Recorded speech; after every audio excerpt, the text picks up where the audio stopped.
Now to the southern border, where Texas officials arrest 24 illegal immigrants caught trespassing on private property.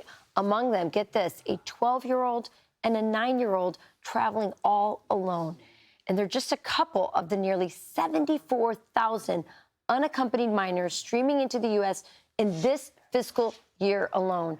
Here with reaction is Lieutenant Christopher Olivarez with the Texas Department of Public Safety. Gosh, Lieutenant, I mean, it seems like every time I talk to you, we get another image like this. You've sent some of them to me in the past, a little boy by himself on a ranch, scared to death.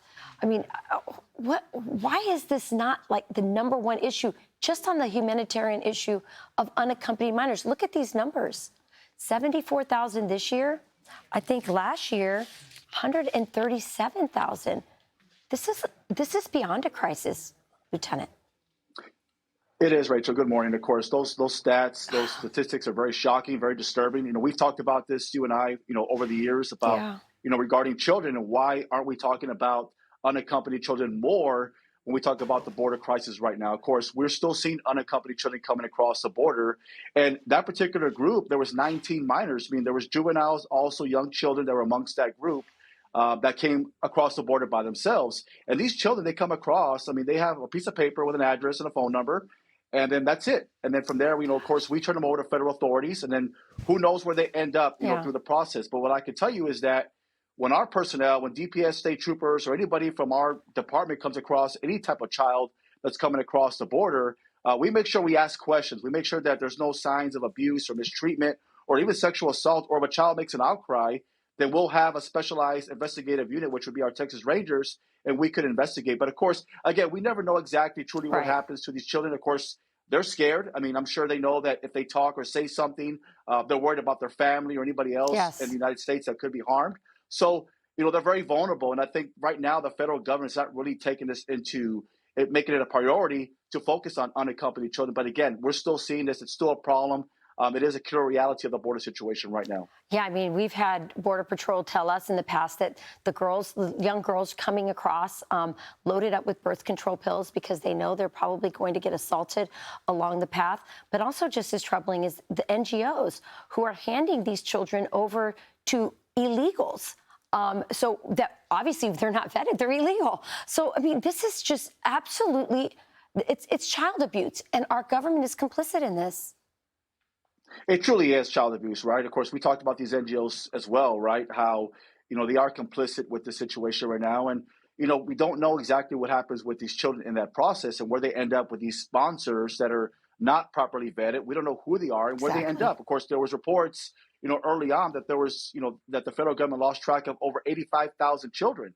That's really, unheard of to even think about that. And of course, if we look at the years prior to 2021, there was this outrage, from the prior administration regarding children, right? Regarding children that were locked up or apparently locked up.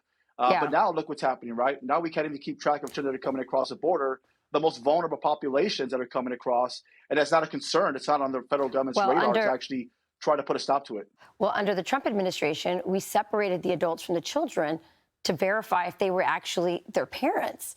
And the Democrats have actually fought against DNA tests to determine whether the parents are truly the parents or the person who claims to be in charge of them is related to them. And they fought against that. I mean, it's remarkable what's going on. And again, as you mentioned, our government has lost track of 80,000 of them.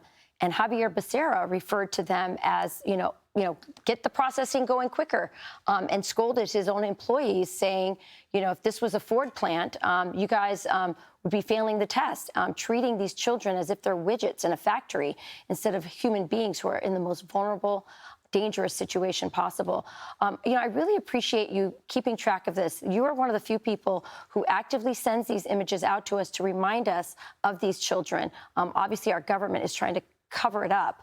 There's no transparency about this. And so I really want to thank you very much, Lieutenant, for what you're doing and shining a light on it. It's really tragic.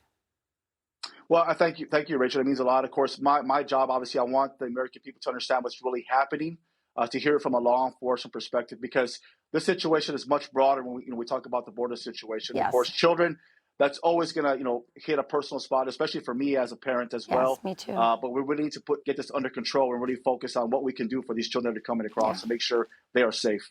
Well, thank you, Lieutenant. Thank you for shining light on one of the many problems with our open border. Thank you. I'm Steve Ducey. I'm Brian Kilmeade. And I'm Ainsley Earhart. And click here to subscribe to the Fox News YouTube page to catch our hottest interviews and most compelling analysis.